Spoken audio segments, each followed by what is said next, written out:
The other women greeted us warmly. One of them said, "I don't think Gerrie's home. It's not like her to make us wait." Minutes later, Gerrie, her hair perfect as always, opened the front door and invited us inside. She must have entered the house through the kitchen door in the back. She didn't look flustered or hurried, but the one thing she couldn't disguise was her rapid respiration. We entered the cool foyer, a long hall on the right side of the house. White-on-white wallpaper and judiciously placed tall gold-framed mirrors helped it feel larger. It ended at stairs and a door. Gerrie smiled brightly and held out a tray of icy pink drinks with a twist of cucumber on the rim. They're mocktails, so refreshing in this heat. Nina wrinkled her nose. "No booze?" In a most earnest tone, Gerrie said, "Nina, they're the latest thing." Each of us took one, and Gerrie flitted away to offer them to other guests. Nina took a sip. "Not bad. But if this is a trend, I'm going to become one of those women who carries a little flask in her purse." I laughed at the image, and we chatted with friends as we entered the living room. The walls were a dusty Williamsburg blue that was picked up in the furniture fabrics, along with generous hints of gold. An oil portrait of Gerrie and Edwin hung over the marble fireplace mantel in an ornate frame. I guessed it must have been painted about 10 or 15 years ago. "It was definitely Gerrie we saw crossing the street. That dress is unmistakable," murmured Nina. "I wonder where she bought it. I love the colors. I'm starved. Do you know what she's serving?" Nina edged toward the dining room. Williamsburg blue continued as the dominant color, with white wainscoting around the bottom half. A cozy window seat should have been the main architectural attraction, but the far wall, where open French doors led to a lush patio, was full of glass and white molding that offered a welcome interruption to the blue.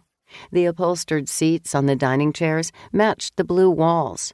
A blast of heat radiated in through the open doors, though I could feel the relief of air conditioning behind me in the living room.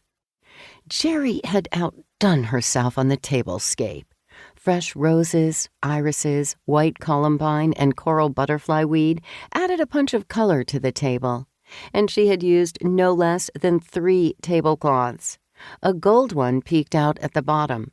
It was covered by a tablecloth in shades of blue, and that was topped by an elegant white embroidered square. The luncheon dishes had a beautiful blue floral pattern on white and were rimmed with a band of gold around the edges. A rose lay on a napkin at each place setting.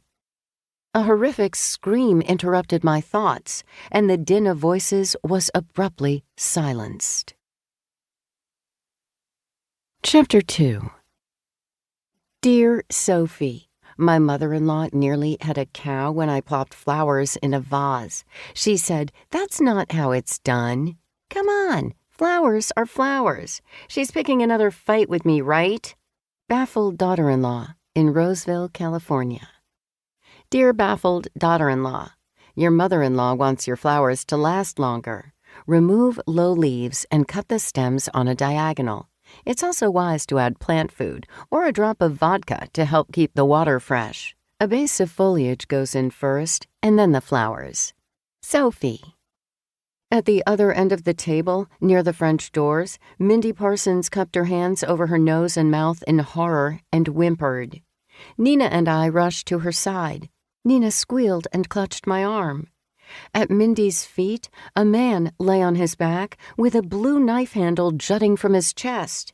A growing red stain marred his crisp white button-down shirt.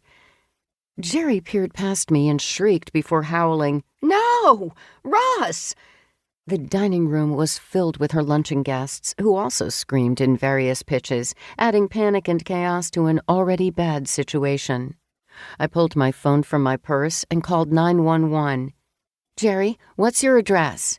She told me, and I repeated it to the dispatcher, then handed my phone to Nina while I kneeled on the floor beside the small man. He looked vaguely familiar to me. I had probably seen him around Old Town or at events I arranged. His straight sandy hair had fallen back off his face, accentuating his open eyes, wide with terror.